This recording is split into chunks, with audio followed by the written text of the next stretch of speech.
Bonjour à tous, invités de Face au Presse Club. Aujourd'hui, le candidat à la mairie de Paris, Cédric Villani.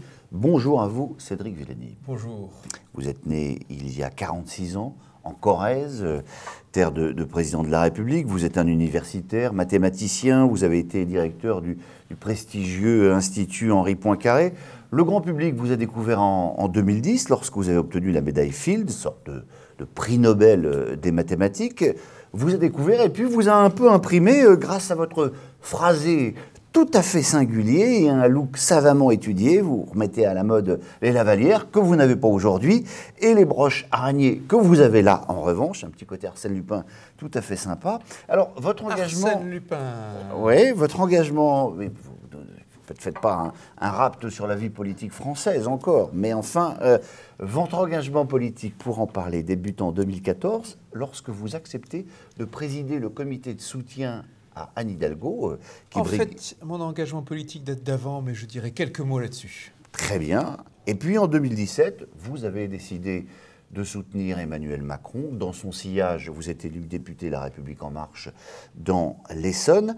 L'année dernière, vous avez annoncé votre intention de vous présenter à la mairie de Paris. Votre parti a préféré adouber Benjamin Griveaux avec le succès que l'on sait. Vous avez décidé de maintenir votre candidature et finalement, La République En Marche, elle a décidé de vous exclure. Aujourd'hui, les sondages vous placent en 5e position, mais vous serez peut-être un faiseur de roi. Merci en tout cas. Ou peut-être un vainqueur, au vu de la grande incertitude qu'il y a encore aujourd'hui. Merci en tout cas d'être avec nous, Cédric Villani. On a envie de mieux vous connaître, de comprendre votre projet pour Paris. Vous allez être interrogé par Dominique de Montvalon de LCI et Karine Bécard de France Inter qui vous pose la première question. Bonjour Cédric Villani. Ma première question, en fait, elle est toute simple. C'est je voudrais savoir comment va votre campagne. Plus le temps passe, moins les sondages vous sont favorables. Alors certes, ces sondages sont discutables, je vous l'accorde, mais à 9% dans le dernier IFOP, reconnaissez-vous qu'il y a quand même quelque chose peut-être qui ne prend pas dans cette campagne? Et moi, je vous dis que plus la campagne passe, plus le temps passe et plus la campagne se porte bien. Le programme a été publié, il est complet, c'était le 5 février sur mon site. Les listes sont closes. Le pari d'incorporer sur ces listes 10% de tirage au sort a réussi. Ce sont donc 48 personnes sélectionnées parmi près de 600, sélectionnées par le tirage au sort qui viennent enrichir ces listes.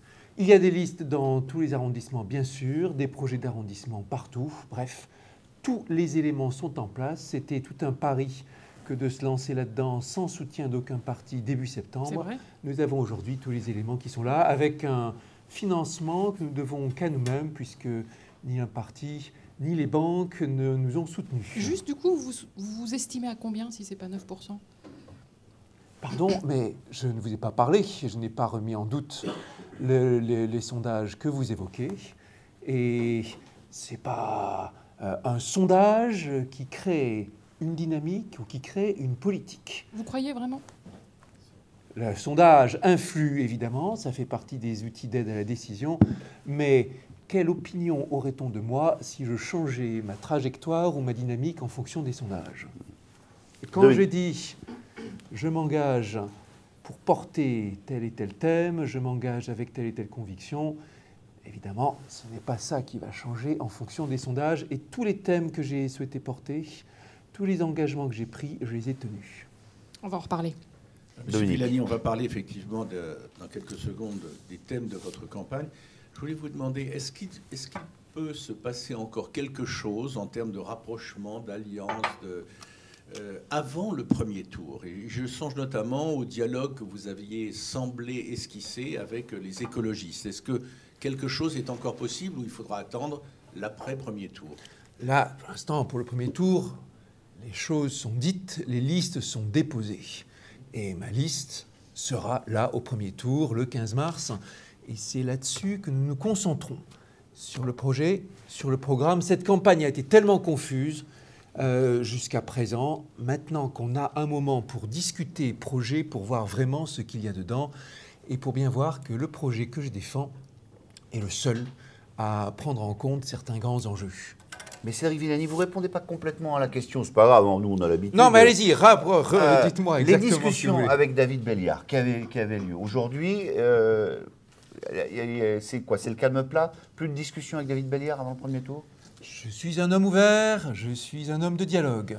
Hier encore, nous étions, David Belliard et moi, dans un débat organisé par France Nature Environnement sur le thème de la démocratie, démocratie participative, démocratie active. C'était le moment, c'était une réunion publique bien sûr, d'échanger avec aussi deux représentants d'autres candidats des idées et de mettre sur la table nos conceptions respectives de la démocratie. Donc vous restez ouvert?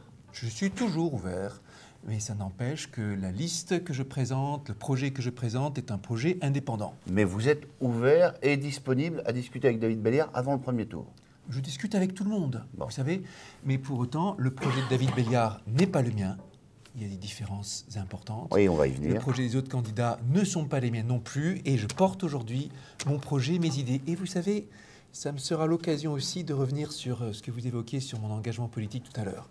Mon engagement politique, il a commencé dans la foulée de la médaille Fields, dès 2010, avec mon engagement dans l'écosystème des clubs de réflexion européens fédéralistes. Je suis un fédéraliste, depuis 2010, engagé là-dedans. Évidemment, ce n'était pas un engagement national, ça n'a pas fait la une des journaux, mais pour moi, la construction européenne, c'est le défi le plus grand dans lequel la France est engagée, pour lui permettre d'exister et de peser dans le monde dans les années qui viennent sur les grands sujets économiques, sur les grands sujets démocratiques, sur les grands sujets liés à l'écologie.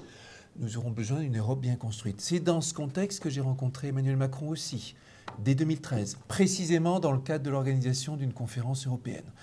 Et mon engagement, c'est pas un coup je choisis un candidat, un coup je choisis un autre. Ça a toute sa cohérence intellectuelle engagée en politique, pour ouvrir le jeu politique sur les métiers, sur les spécialités, sur l'expérience scientifique, à une heure où la décision politique a de plus en plus besoin d'expertise scientifique, pour dépasser les clivages gauche-droite. Ni gauche ni droite, c'est un slogan que je m'appliquais à moi-même depuis peut-être 2012, et pour mettre les grands enjeux sur la table. Grands enjeux d'aujourd'hui et du futur, que ce soit la construction européenne ou, dans le cadre de Paris, le nécessaire agrandissement de Paris. Karine Bécard. Alors avant qu'on parle de votre programme, il y a encore quelques petites questions politiques qui se posent quand même. Je voudrais qu'on revienne sur le retrait forcé de Benjamin Griveaux. À ce moment-là, vous avez rencontré à plusieurs reprises Stanislas Guerini, le patron du parti La République En Marche. J'ai envie de dire, qu'est-ce que vous vous êtes dit? Est-ce qu'à un moment donné, vous avez espéré devenir le candidat officiel de La République En Marche? J'ai rencontré Stanislas Guerini une fois. Je ne sais pas qui vous a parlé de ces rencontres à plusieurs reprises. Non, Ah bah, France Inter, ils sont très au courant. Hein. Vous savez, peut-être même plus au courant que vous de votre emploi du temps. Cette fois, ce que nous nous sommes dit nous regarde. Et il était clair dès le départ que je garderais ma liberté. Ça faisait partie de la discussion. À partir du moment où j'ai lancé ce défi, début septembre, d'une candidature libre et indépendante des partis, il était évident que j'allais le garder. Oui, mais pardonnez-moi, il y a une ambiguïté, parce que vous voulez effectivement vous montrer certes ouvert, vous l'avez dit plusieurs fois, vous souhaitez absolument rester libre, et en même temps, vous avez ressenti le besoin de le rencontrer. On peut être libre et ouvert, on peut être libre et discuter, on peut être libre et ne pas être obtus. Mais vous avez souhaité le rencontrer, et donc en le rencontrant, vous espériez quoi alors finalement? Vous savez que c'est lui qui a demandé à me rencontrer. Et vous n'avez pas fermé la porte? Et moi, quand on discute, je ne ferme pas la porte. En revanche, je dis bien, quelle que soit la discussion politique, je parle de projet, je parle du fond. Et c'est une constante. Vous pouvez regarder tous mes échanges, tous les dialogues. À chaque fois, je rappelle le fond, l'état d'esprit dans lequel je candidate et les idées que je souhaite porter. Pourtant, vous m'avez donné le sentiment de fermer très vite la porte avec Agnès Buzyn, non? Et avec Agnès Buzyn, exactement de la même façon. Quand elle a engagé la discussion, j'ai répondu « Parlons de fond. Parlons de l'écologie qui est au cœur de mon projet. Parlons de l'agrandissement de Paris qui est au cœur de mon projet. Et comment va se positionner Agnès Buzyn sur ces sujets ?» Je veux dire que je n'ai toujours pas de réponse.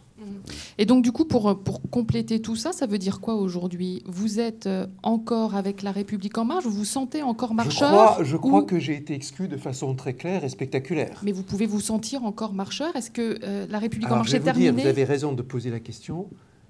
Je suis complètement dans l'état d'esprit de mon engagement à En Marche en 2017. En Marche, c'était un mouvement qui était fait pour dépasser les clivages, dépasser les appareils politiques, ouvrir le jeu politique vers des non-professionnels, vers la société civile, plus de démocratie. L'idée de tirage au sort qui est dans ma campagne est aussi quelque chose que l'on voyait dans la création de En Marche. L'idée de prendre les grands enjeux scientifiques, technologiques, de modernité à bras-le-corps dans le projet politique était aussi. Donc vous êtes resté un pur macroniste et c'est le macronisme finalement qui a mal évolué? Je suis resté en tout cas fidèle à mes engagements. Mais ça veut dire qu'en gros, vous auriez à choisir. Alors je sais que vous n'avez pas aimé ma question, mais c'est pas grave.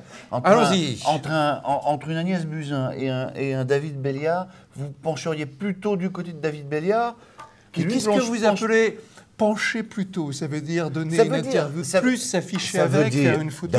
Cédric Villani, on ne va pas se mentir, on sait bien que la politique, ce sont des projets, ce sont des engagements, c'est tout à fait louable, mais c'est aussi l'art de la nécessité. Il y a des moments où on est obligé de trouver des accords, et il y a des moments où on est obligé de bien s'affirmer, voilà, et de montrer qu'on a une colonne vertébrale, des idées, des valeurs que l'on défend et qu'on fait passer cela avant tout le reste. Et c'est ce moment-là, en ce moment.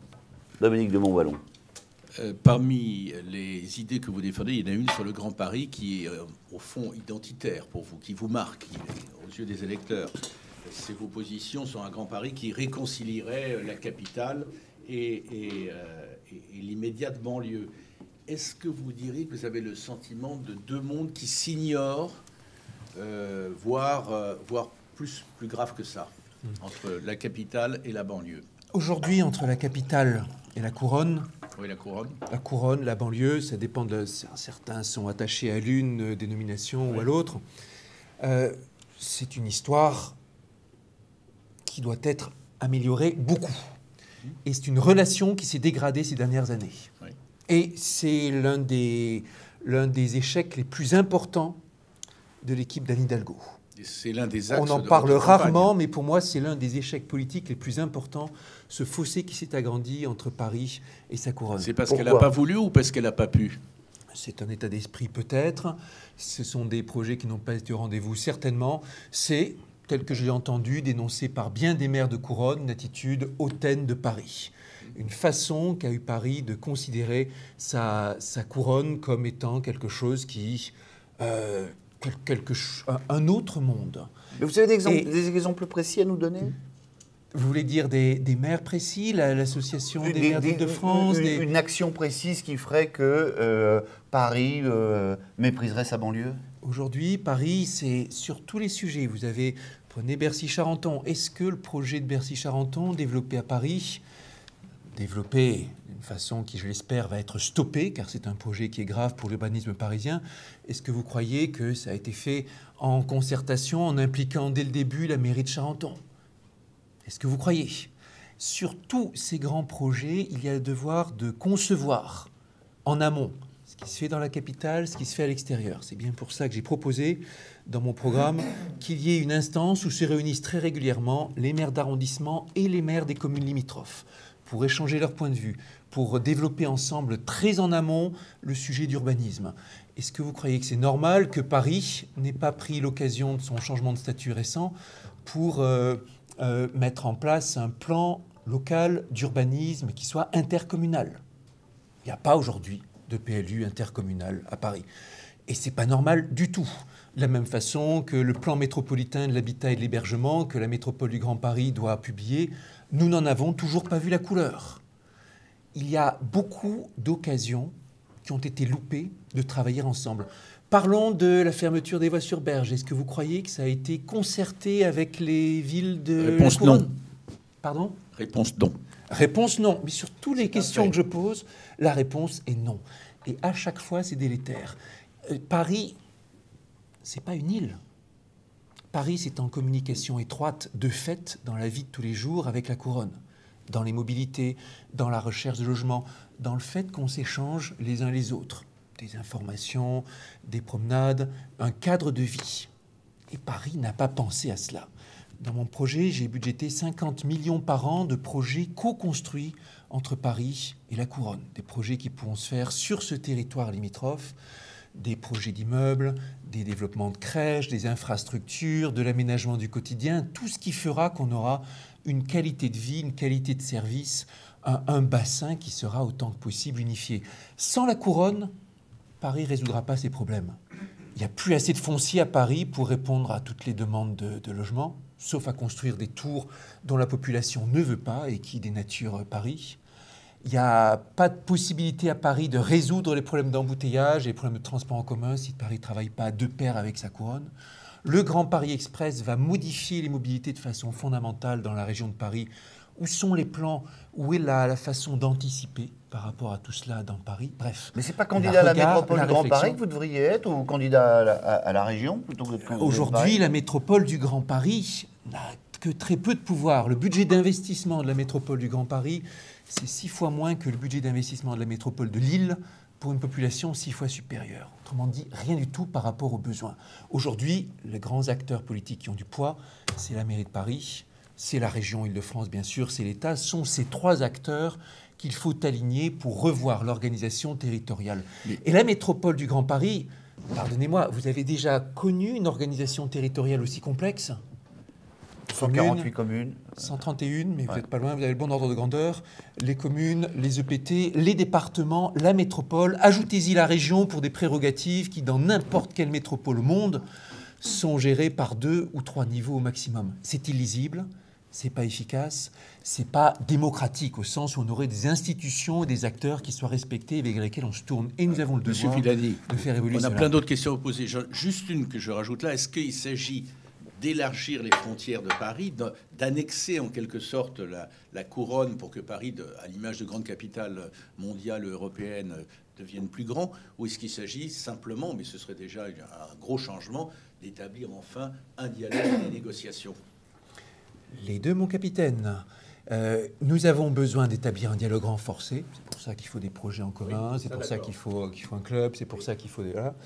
Mais nous avons besoin aussi, j'en suis convaincu, d'élargir Paris. Je n'emploie pas le mot annexion. Quand vous dites annexion, vous établissez un rapport de force tout de suite. En revanche, je vous rappelle qu'en 1860, Paris s'est agrandi pour la dernière fois. Haussmann. 1860, c'est Haussmann. Et on est passé de 12 à 20 arrondissements. Heureusement qu'on l'a fait. Hein. Les discussions étaient difficiles déjà. Donc vous seriez le nouvel Haussmann? Montmartre, Belleville, Auteuil étaient hors de Paris, sont venus dans Paris. Et je ne veux pas me comparer à un Haussmann qui était à une autre époque. L'intention est la même. L'intention, qui en l'occurrence était certainement juste celle de Napoléon III. L'intention est d'avoir un tout intégré, cohérent, et nous ne ferions... Le Presse Club est installé, c'est de là que nous parlons, à Issy-les-Moulineaux. Dans votre projet, est-ce qu'Issy-les-Moulineaux peut devenir Paris, enfin, dans le cadre de l'élargissement de la capitale? Absolument. J'espère que ça le sera. C'est dit sera. pour tout le monde à ici. Voilà, ça fera plaisir à André Santini, sans doute. Karine Bécard. Et un mot, ça ne pourra se faire que si ces maires, aujourd'hui de communes limitrophes, demain de nouveaux quartiers ou nouveaux arrondissements de Paris, ça ne pourra se faire que s'ils conservent de vrais pouvoirs de maire. Sinon, ils diront non et ils auront raison. Aujourd'hui, un maire d'arrondissement, ce n'est pas un vrai maire. Il n'a que très peu de pouvoir. Il ne peut pas s'opposer même à de grands projets d'urbanisme pour peu que la mairie centrale réussisse à l'imposer, pour peu que le Conseil de Paris lui impose. Un maire, demain, comme aujourd'hui, ça devra avoir de vrais pouvoirs de maire pour ces quartiers, ces arrondissements, ces parties du nouveau Paris. Karine. Alors, on va passer à l'écologie, mais je voudrais poser une dernière question sur le Grand Paris. Ça a été un axe important dans cette campagne pour vous, sauf que ça ne me donne pas le sentiment que les Parisiens se soient emparés de ce thème-là. Est-ce qu'il n'y a pas eu une erreur de stratégie de parler du Grand Paris, ou est-ce que c'est compliqué de parler de ce thème-là? Qu'est-ce que vous appelez erreur de stratégie? Partir sur un thème qui n'a pas pris. Est-ce qu'il s'agit de porter un sujet que je crois être fondamental pour l'avenir de Paris? Moi, j'appelle pas ça une erreur. Alors, ça intéresse plus les banlieusards que les Parisiens. Est-ce que vous en avez parlé aux bonnes personnes, j'ai presque envie de dire?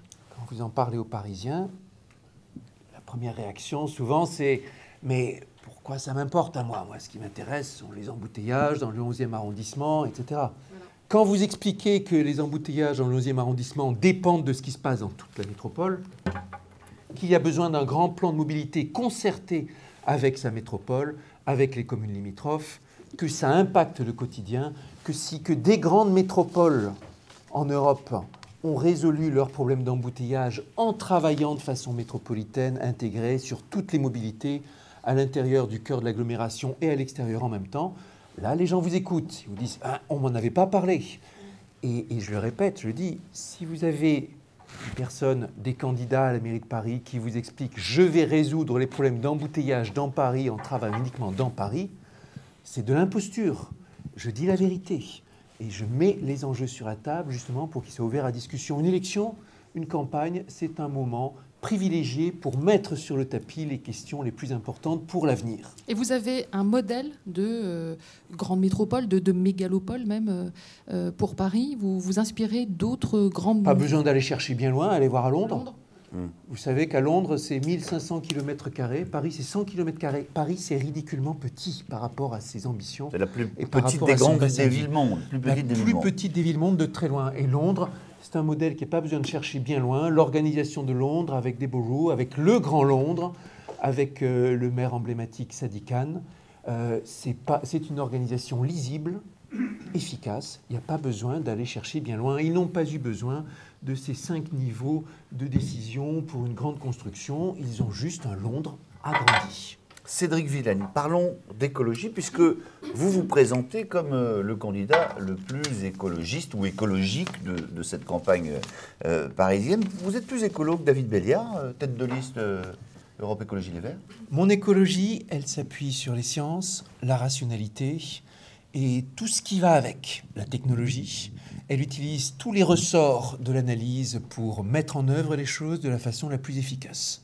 C'est une écologie qui s'attache aussi bien à ce qu'on voit, ce qui est près de chez vous, la végétalisation, le fait d'avoir plus d'espace dans les rues, une refonte de l'espace public pour qu'on puisse se sentir mieux, et qui s'attache aussi bien aux questions plus immatérielles, les économies d'énergie, les rénovations thermiques, la transition des voitures pour passer à l'électrique, pour passer à la mobilité hydrogène, le fret, l'efficacité, qui s'attache aussi à ce qu'il y a dans vos assiettes, aux circuits courts, à l'empreinte écologique de votre alimentation. Bref, qui vient sur tous les secteurs. C'est la façon qu'a un scientifique de se lancer dans ces questions d'écologie qui sont l'enjeu le plus important pour l'humanité au XXIe siècle, certainement, et que nous avons besoin de retrouver aussi dans notre quotidien. Et alors, qu'est-ce que l'écologiste scientifique que vous êtes pense du nucléaire, par exemple ?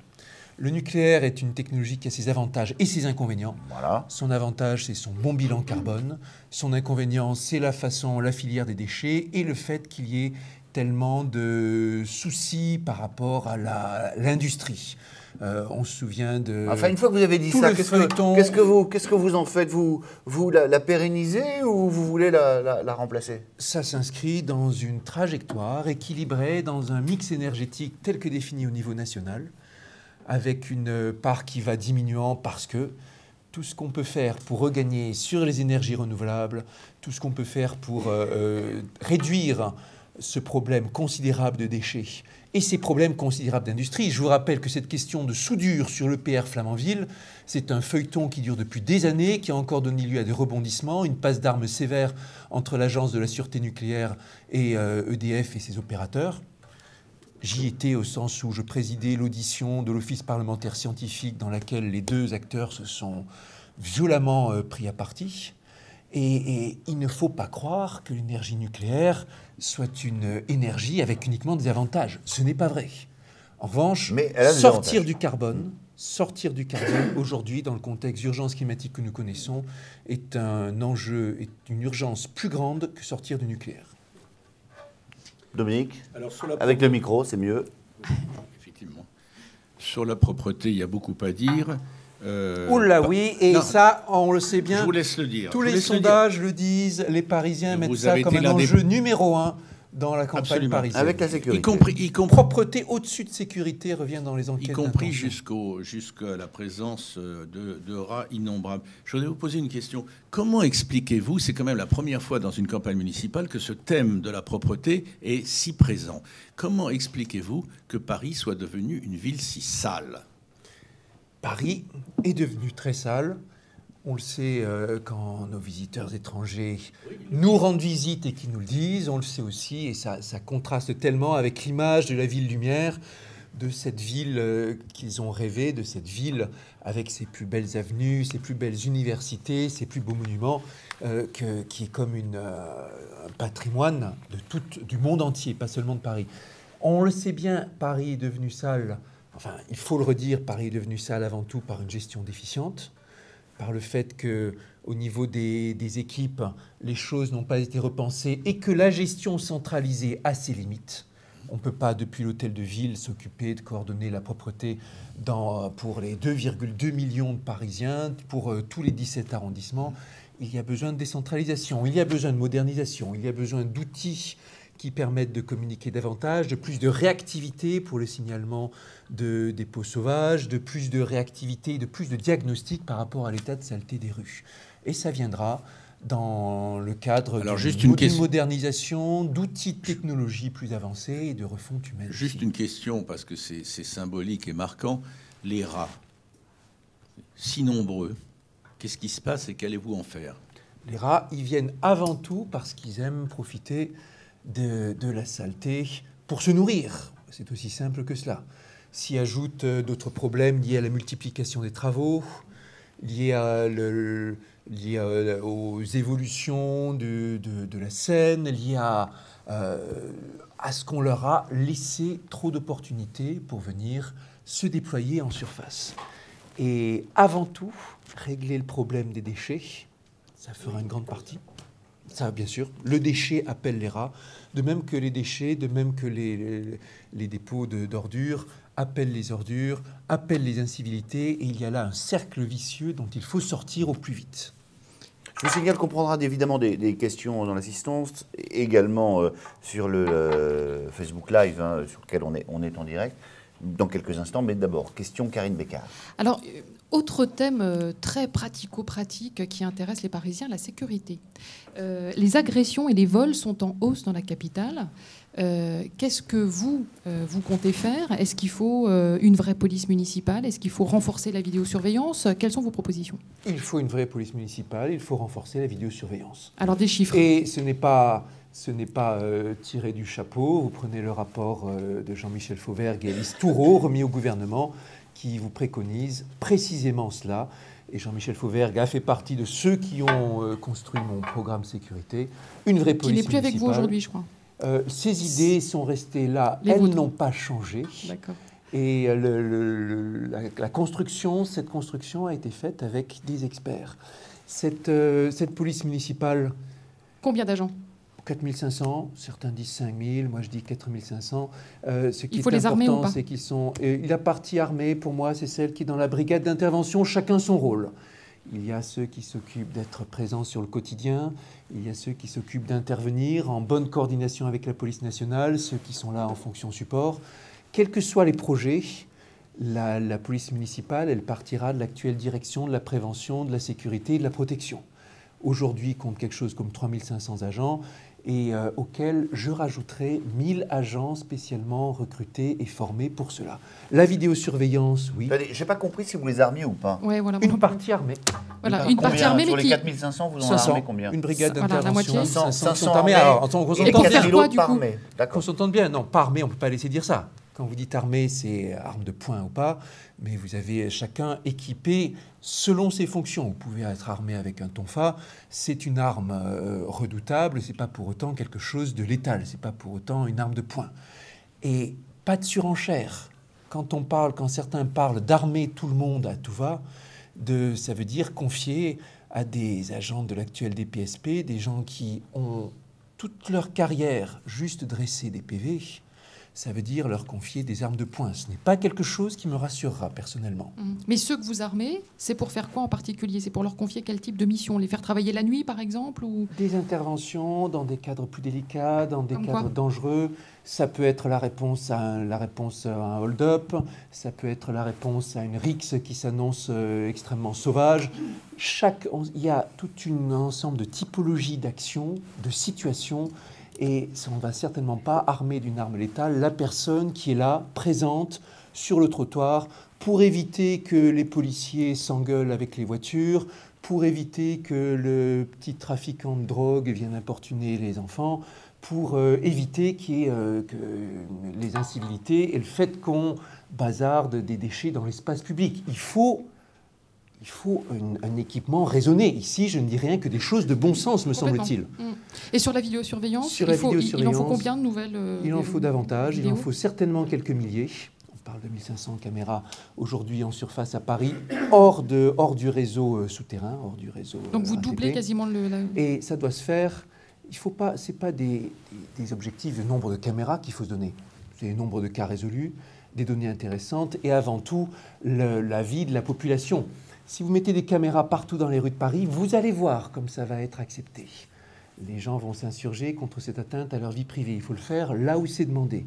Quand j'étais, il n'y a pas longtemps, en visite à la dalle des Olympiades, à l'écoute des commerçants qui me racontaient leur quotidien et la façon dont ils se retrouvaient régulièrement agressés ou pris à partie, ils me l'ont dit sans équivoque. Nous voulons de la vidéosurveillance.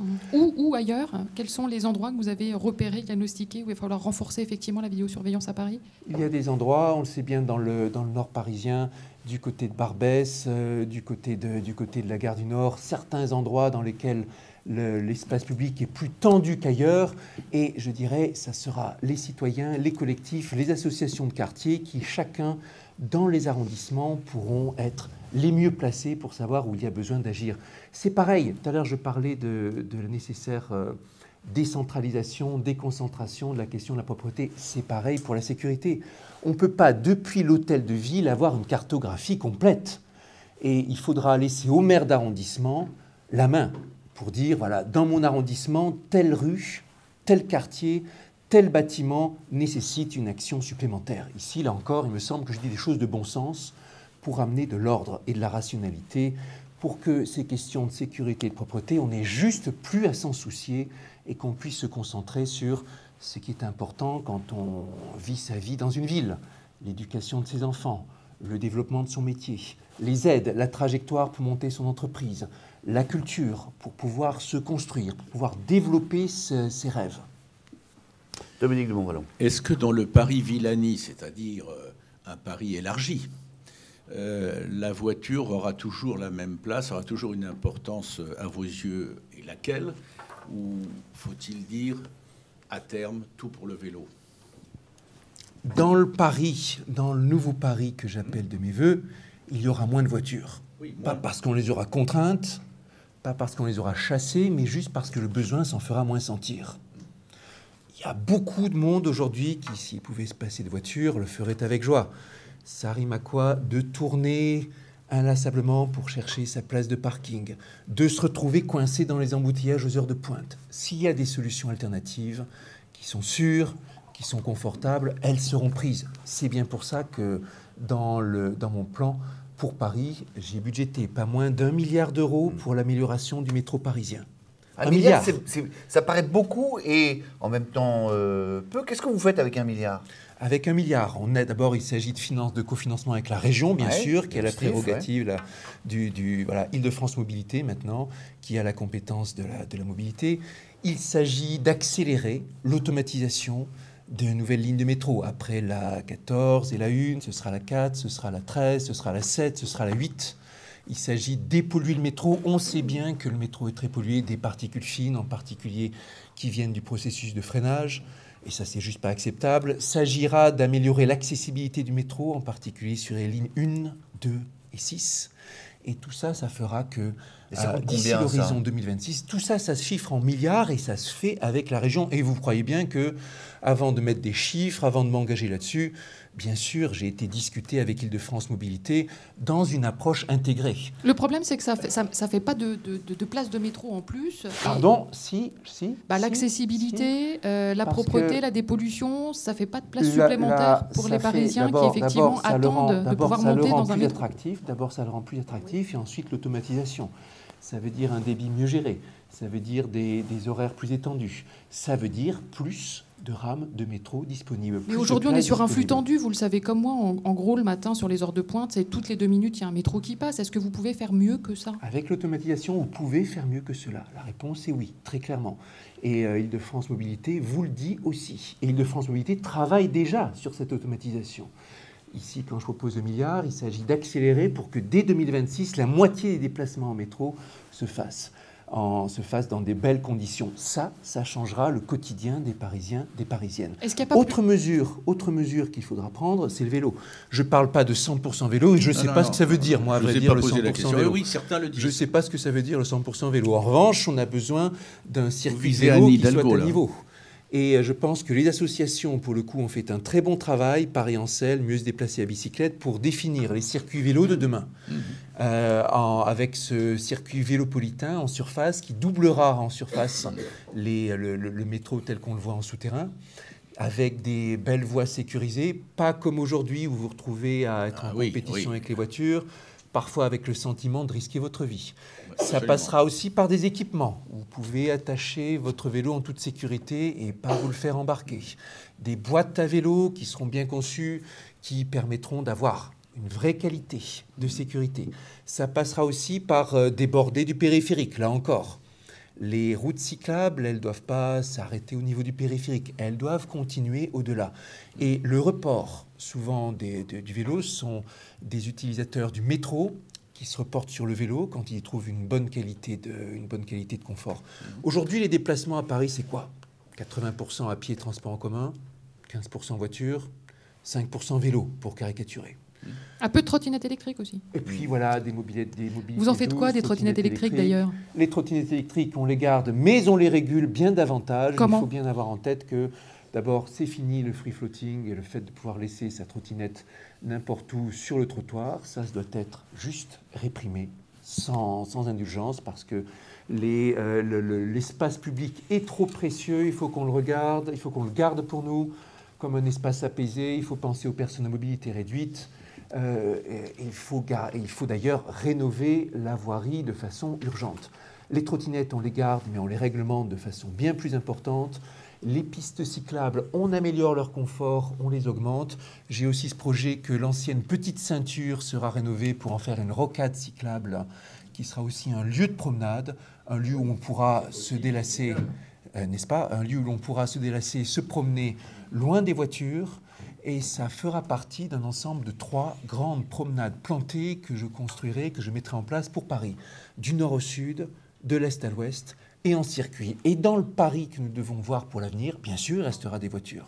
En particulier pour ceux qui ne peuvent pas s'en passer, en particulier pour les commerçants, pour tous ceux qui doivent faire des livraisons, pour tous ceux qui, pour des raisons professionnelles, ont besoin de leur voiture. Et ils seront très heureux de pouvoir rouler dans un Paris qui sera beaucoup moins embouteillé. Si la part modale de vélo elle est à 15% au lieu des actuels 5%, eh bien ça sera mieux. Ça voudra dire qu'il restera 5% pour la voiture.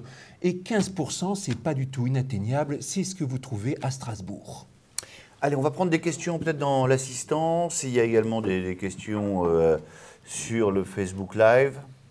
Bonjour, Ania Nussbaum de Bloomberg. Attention au coronavirus. Non, pas encore. Je suis curieuse de connaître votre position sur les dépenses publiques. Les taux d'intérêt sont historiquement bas. Est-ce que pour vous, c'est une opportunité de dépenser plus et de se lancer dans des projets plus ambitieux, ou au contraire, est-ce que vous êtes partisan d'une doctrine budgétaire plus orthodoxe? Il faut trouver le bon équilibre, faire des investissements, mais maîtriser la dette. La dette s'est envolée à Paris. Et ce n'est pas mon intention que de continuer sur cette trajectoire qui n'est pas soutenable. La dette s'est envolée à Paris, et au-delà du chiffre de la dette même, alors on parle de 6 milliards, il y a un certain flou en réalité, parce qu'il y a des artifices comptables, un loyer capitalisé, il y a des amendes qui n'ont pas été payées, il y a une partie du plan d'investissement de la ville qui n'a pas été accomplie. Ce qui est sûr, c'est que la durée de désendettement aujourd'hui est bien trop importante, de l'ordre de 10 années, et surtout les marges de fonctionnement dégagées par la ville sont trop réduites. La dette a augmenté de façon considérable dans le dernier mandat. Nous avons le devoir, j'ai le devoir, de la réguler. Et ce sera une trajectoire maîtrisée. Dans le document tel que je l'ai rendu public il y a quelques jours, sur la trajectoire financière, je m'engage à une stabilisation de la dette sur le mandat à venir pour 6 ans. Stabilisation de la dette qui viendra avec une durée de désendettement réduite, parce que les marges dégagées seront supérieures, et surtout qui viendra avec une modernisation et un gain d'efficacité dans le fonctionnement de la ville de Paris. Ça veut dire que vous supprimez combien de postes? Ça veut dire qu'il y a une trajectoire. Je préfère raisonner plutôt qu'en suppression de postes, je préfère raisonner en efficacité. Oui, ça je comprends Et que ça un soit gain plus facile de d'efficacité, répondre comme ça. Mais Et un gain d'efficacité de 1% par an. Ça semble peu, c'est beaucoup quand vous le rapportez à la grande masse, quand vous le rapportez aux 55 000 agents de la ville, quand vous le rapportez au gros budget de fonctionnement de la ville de Paris. Ça veut dire une administration qui se modernise, une administration qui utilise les bons outils, une administration aussi qui se refond. ça veut dire que vous supprimez 550 postes par an. Attention, attention, vous savez bien que la ville de Paris n'est pas aux 35 heures. Il y a quelque chose comme 55 heures annuelles qui n'est pas effectué par les agents de Paris. Rien que repasser aux 35 heures, comme la loi du SOP nous y enjoint, ça représentera plus de 2000 emplois à temps plein. Pensez-y. Il y a un travail de rationalisation à mettre en place. Donc vous allez faire travailler plus les agents de la ville et en supprimer 1% par an. Je les ferai surtout travailler mieux. Bon. Leurs conditions ne sont pas bonnes. Ils sont pour beaucoup obligés d'habiter très loin à cause de la flambée des loyers parisiens. Seulement une petite fraction de la ville de Paris fonctionne en télétravail. Sur les 55 000 et quelques agents de la ville de Paris, il y en a 20 000 qui pourraient fonctionner en télétravail une partie de leur temps. Aujourd'hui, seulement un dixième de cette population fonctionne au télétravail. Seulement un dixième de tous ceux qu'il pourrait. Mon objectif, c'est qu'à la fin du prochain mandat, la moitié des postes télétravaillables puissent effectuer le télétravail. Ça fera partie de conditions de travail plus favorables, plus agréables. Il faudra travailler pour rendre de la fierté et des moyens et de l'efficacité au personnel parisien, aussi pour diminuer le taux d'absentéisme qui est souvent la marque d'un mal-être au travail. Ce sera l'occasion de travailler plus efficacement. Paris aujourd'hui, unique en son genre, ce sont 19 directions, un énorme râteau au terme de l'organigramme, avec un secrétariat général. Aucune collectivité ne fonctionne comme cela. Il faudra regrouper, réorganiser, mettre en place une véritable direction générale des services et puis agir partout où il le faut. Par exemple, j'ai en tête de créer une direction de l'espace public en regroupant, en mettant ensemble urbanisme, espace vert, voirie, propreté, de façon qu'on puisse traiter les problèmes de façon intégrée et coordonnée, de façade à façade. Et il y a partout une logique qu'il faudra remettre en œuvre, aussi par rapport aux services apportés aux Parisiens, qui n'en peuvent plus d'aller d'une administration à une autre quand il s'agit de résoudre leurs problèmes.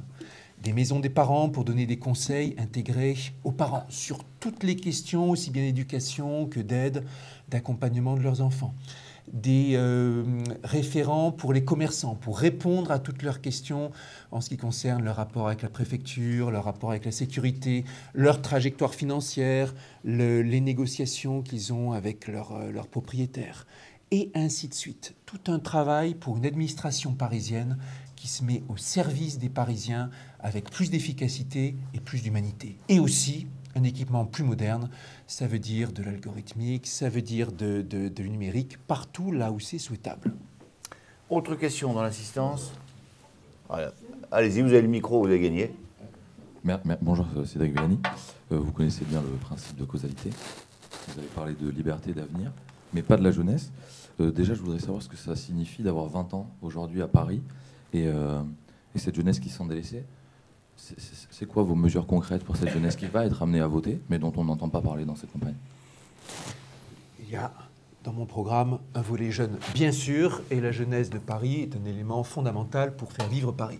La jeunesse aujourd'hui à Paris, elle souffre de bien des problèmes, et en particulier l'envol des prix du loyer, des prix du foncier.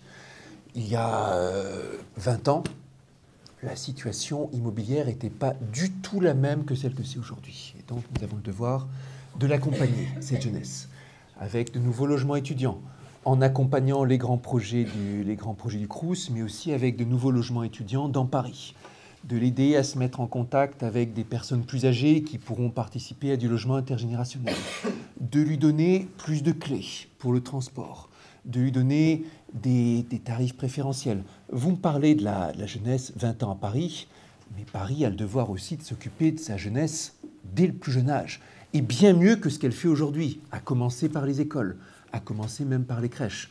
on a une disparité de services aujourd'hui qui est considérable d'un quartier à l'autre dans Paris, des inégalités qui sont très importantes et des murs invisibles qui se dressent entre les communautés.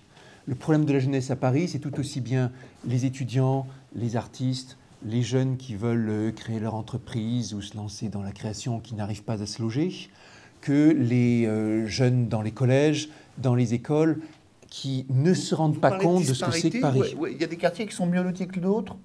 Considérable. Paris, c'est un territoire d'inégalité considérable. Où est-ce qu'il vaut mieux être enfant à Paris? Vous prenez les proportions de familles en difficulté financière dans un établissement scolaire, d'un endroit de Paris à un autre, vous avez des disparités considérables. Ça va de moins de 1% à 60%. Et c'est aussi en termes de qualité de service, en termes de ce qui est proposé en pratique à nos jeunes. Et comme on le sait bien, comme l'illustre bien la politique de Jean-Michel Blanquer, quand on veut s'attaquer à ces inégalités, il faut apporter plus d'offres, plus d'ouverture dans les quartiers qui en ont besoin, dans les quartiers qui sont en difficulté. Je vais vous donner un projet emblématique, complètement aligné avec mon identité de scientifique et avec mon identité aussi de quelqu'un qui a fait plus que n'importe qui dans ce pays en termes de culture scientifique pour rapprocher les citoyens de la science à tous les niveaux. Ce projet, c'est celui que la Fondation La Main à la Pâte mène dans le quartier de la Goutte d'Or, en coopération avec Sorbonne Université, en coopération avec le CNRS, réalisant très exactement le meilleur de ce qu'on peut faire à Paris. Utiliser toutes les richesses en termes de savoir, en termes de science. Paris, c'est la ville de la connaissance, plus que n'importe quelle autre, pour aller l'apporter dans les quartiers où elle sera plus difficile à retrouver que dans d'autres. Des jeunes qui n'ont pas conscience du tout de toutes ces possibilités que peuvent leur apporter les sciences. Leur permettre de s'ouvrir, de faire des projets multidisciplinaires, des projets dans lesquels ils vont apprendre à dominer la technologie, à prendre conscience de leur potentiel. L'idée que dans chaque quartier de Paris, on puisse avoir des parcours de réussite basés sur l'ouverture et sur tout ce que Paris peut apporter, c'est la plus importante qu'on puisse mettre en œuvre certainement pour l'avenir. Et j'en parle avec d'autant plus de conviction que je fais partie de ces jeunes qui sont arrivés à Paris sans savoir ce qu'ils allaient faire de leur vie et qui ont trouvé un terrain d'expérimentation, un terrain de progrès, un terrain d'apprentissage extraordinaire, et qui ont trouvé précisément comment se réaliser. Allez, il y a d'autres questions, si on peut avoir des réponses courtes, parce qu'il y a plein de mains qui se lèvent. Oui. Notre confrère de TF1. Grand reporter. Le 22 au soir, le 22 mars prochain, vous êtes maire de Paris. Quelle est la première mesure que vous allez prendre pour que le sentiment d'insécurité des Parisiens change? La première des premières priorités dans n'importe quel projet politique, Je me permets de remettre votre micro parce que j'ai l'impression qu'il est en train de... Voilà. C'est de garantir la sécurité de ses habitants. C'est la première brique du pacte. C'est le sentiment. Et je n'ai pas attendu le 22 mars, en tout cas, je n'ai pas attendu maintenant pour évoquer ce sujet. Quand, à l'Assemblée nationale, se sont présentés des amendements permettant la création d'une police municipale, je les ai votés, je les ai défendus, même si c'était des amendements qui étaient portés par un groupe d'opposition. Et ce sujet que vous évoquez, pour moi, il est, oui, prioritaire. Sa création, la mise en place de cette police municipale, ce sera un événement majeur, fondateur. Une question, madame. Sorry. Rama Sofia, I don't know if it's United States Press Agency, correspondant here in Paris. Je vais rebondir sur ce que vient de dire le collègue. Je vais vous poser une equation avec une seule inconnue. Il y a une story que nous allons publier d'une femme qui est handicapée, qui a été frappée par un voisin qui l'a menacée de mort. Donc, c'est les histoires de voisinage, comme on dit. Ça se passe dans le même quartier où a été assassinée Madame Sandra Halimi, dans le même area. And the reason for that, le personnage, il a installé un restaurant illégal dans l'appartement, avec les conditions sanitaires que vous imaginez, pas de contrôle ni fiscal ni sanitaire. This is Paris that is happening. Et la personne, maintenant, est en fuite elle a été menacée, etc. Elle est totalement traumatisée, elle ne veut plus chez elle. Cette personne, elle s'est retrouvée presque à la rue. Donc la loi, maintenant, en France, on ne peut pas expulser l'agresseur qui, lui, on ne peut pas le expulser parce que la loi dit qu'on ne peut pas expulser une personne en trêve hivernale. Quelle serait votre attitude, vous, en tant que maire de Paris? Like said the collègue, si vous êtes le maire, quel est votre pouvoir pour agir auprès du maire du 11e, qui lui est impuissant, police impuissante, tout le monde impuissant, et c'est la victime qui se retrouve dans la rue? Vous voyez, Cédric Villani, que les aspirations au Presse Club sont les mêmes que celles de la population parisienne. La sécurité, ça reste quand même apparemment une priorité, quoi. Mais vous croyez que vous me l'apprenez? Ah ben non, je pense que vous êtes totalement en phase avec les aspirations des Parisiens. Exactement. Et c'est pas que le Presse Club et les citoyens. Quand on rencontre les commerçants, ils nous le disent. Avant tout, on a besoin de sécurité pour que nos clients se sentent bien, pour que nous, on se sente bien. Quand vous discutez d'attractivité internationale, avant tout, on a besoin de sécurité, d'une ville bien tenue. Et sur cette question, sur la question que vous évoquez, j'avoue que je n'ai pas compris l'ensemble du cas que vous évoquez, le rôle du maire du 11e, par exemple. Si vous pouvez détailler pourquoi vous avez évoqué le maire du 11e dans votre question. Parce qu'il n'a pas intervenu et que la police n'intervient pas. La police dit que c'est le problème de voisinage. Et quand on voit l'histoire de Sandra Halimi, c'était un voisin qui l'a attaqué et qui l'a sauvagement attaqué.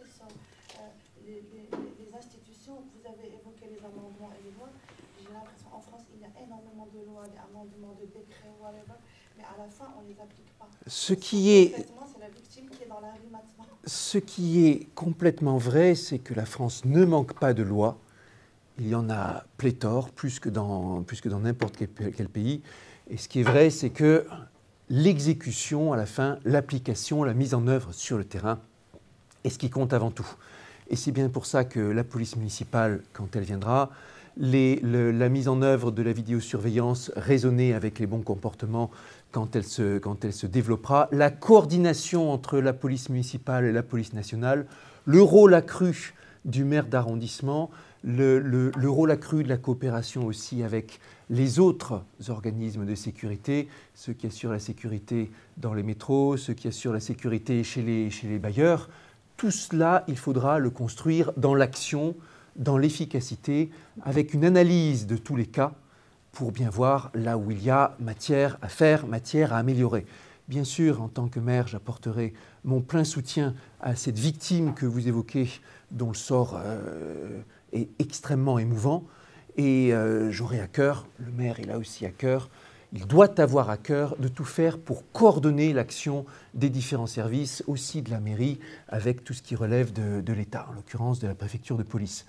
Le maire de Paris, plus que n'importe quel autre acteur politique certainement, il a le devoir de bien se coordonner avec toutes les institutions pour le bien public. Et si je peux me permettre cette dernière critique à l'égard de l'équipe d'Anne Hidalgo, le fait d'avoir été si souvent, pour la ville de Paris ces dernières années, en guerre contre l'État, en guerre contre la région, en guerre contre la couronne, dans la dispute, dans la façon de se renvoyer les balles, a été extrêmement nuisible pour le bien-être, pour la bonne marche de Paris. Il y a encore beaucoup de questions qu'on aimerait vous poser. On va en prendre une dernière et on va prendre une question d'un internaute, puisque vous êtes... La toute dernière question, parce qu'après je dois filer vers un autre rendez-vous de campagne. Il est 29, donc vous avez une minute pour cette dernière question. Isabelle Bourdet, il y a beaucoup de questions sur... Alors oui, un internaute vous demande si vous avez abordé l'élection municipale comme une équation mathématique. Oula. Oh là là. Vous avez 4 heures. Les équations mathématiques, j'en ai résolu quelques-unes et surtout, je me suis occupé plutôt que résoudre, il faudrait dire affronter. Elles ont toute leur complexité extraordinaire. Le monde des humains n'est pas régi par des équations mathématiques.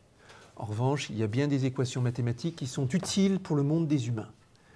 Et comme on sait bien, comme on devrait savoir davantage sur les questions de sécurité ou de propreté que nous avons évoquées, sur les questions de mobilité, sur les questions de qualité de service, sur la façon dont Paris se mettra au service de ses citoyens, parviendra à mieux communiquer, sur la façon dont nous donnerons des opportunités à nos jeunes, sur la façon dont nous aborderons les grands enjeux de culture, de sport. Sur tous les sujets que vous pouvez évoquer, les sciences, les technologies auront leur rôle à dire pour donner des outils d'aide à la décision, pour apporter plus de solutions aux citoyens, plus de communication, pour aussi aider la grande transition écologique, optimiser les dépenses d'énergie, trouver les bons endroits, les meilleurs endroits en concertation avec les citoyens où on pourra mettre les parcs, réguler les circulations, éviter que les voitures ne viennent empiéter sur la tranquillité de votre village au sein de Paris. Bref, pour tous ces sujets du quotidien et pour bien d'autres, les équations seront extrêmement utiles. Juste pour prolonger, Exactement. Voilà. Juste pour prolonger, vous le mathématicien, elle vous a changé cette campagne, elle vous a transformé, et si oui, en quoi? Cette campagne, ça a été un moment très très intense à la rencontre de tous les quartiers, toutes les ambiances, toutes les problématiques. Au fond de vous, centaines, qu'est-ce qui a changé? Et ça a changé. Je ne saurais pas vous dire exactement quoi, mais un sentiment de responsabilité, de contact direct avec tous ces quartiers et toutes ces ambiances, plus que jamais. Bon, juste ce qui a changé, Monsieur Villani, c'est le regard que portent les électeurs sur vous. Les uns vous ont découvert, les autres vous ont vu muter dans un sens intéressant. Dans le bon sens, j'espère. Dans le bon sens. Et en tout cas, ça a été fait avec beaucoup ma de question, cœur. c'est pas de la provoque. Si vous n'êtes pas, tant vous êtes passionné, si vous n'êtes pas élu maire de Paris, est-ce que vous pourriez envisager de vous présenter à l'élection suivante, la présidentielle? Oh là là! Il essaye de me piéger dans les dernières secondes. Pas du tout. Moi, aujourd'hui, je suis complètement plongé dans cette élection municipale, au cœur de tous les déplacements. Mes journées sont du matin au soir consacrées à cela. Et c'est seulement à cela que je consacre mes pensées. En tout cas, merci. Écoutez, là, Paris, c'est un défi tellement extraordinaire, ça occupe toutes mes pensées. Merci en tout cas beaucoup. Cédric Villani, applaudissements pour notre invité, d'avoir été notre invité. La semaine prochaine, c'est Anne Hidalgo qui sera à votre place.